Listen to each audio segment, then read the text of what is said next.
Reliance उद्योग समूहाचे अध्यक्ष मुकेश अंबानी यांचा मुलगा आकाश अंबानी आणि श्लोका मेहता आज विवाह बंधनात अडकणार आहे। मुंबईत हा विवाह सोहळा पार पडतोय। निवडक पाहुणे आणि निमंत्रितांच्या उपस्थितीत हा विवाह सोहळा पार पडणार आहे। सिने क्षेत्रातील अनेक कलाकारही या विवाह सोहळ्याला उपस्थित आहेत। आमिर खान सुद्धा पत्नी किरण राव सोबत या विवाह सोहळ्यासाठी खास उपस्थित असल्याचं आपल्याला पाहायला मिळतंय, तर जॅकी श्रॉफ सुद्धा या विवाह सोहळ्यासाठी आवर्जून उपस्थित आहे। तर शाहरुख खान सुद्धा पत्नी गौरी सोबत आकाश अंबानी आणि श्लोका मेहताच्या विवाह सोहळ्यात आपली उपस्थिती दर्शवत असल्याचं आपल्याला पाहायला मिळतंय।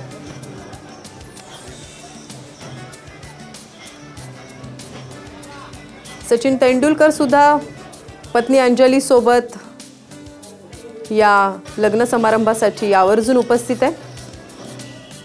आकाश अंबानी आणि श्लोका मेहता आज विवाह बंधनात अडकणार आहेत आणि त्यासाठी बॉलिवूड, राजकीय तसंच क्रीडा क्षेत्रातील अनेक दिग्गज यासाठी उपस्थित आहेत।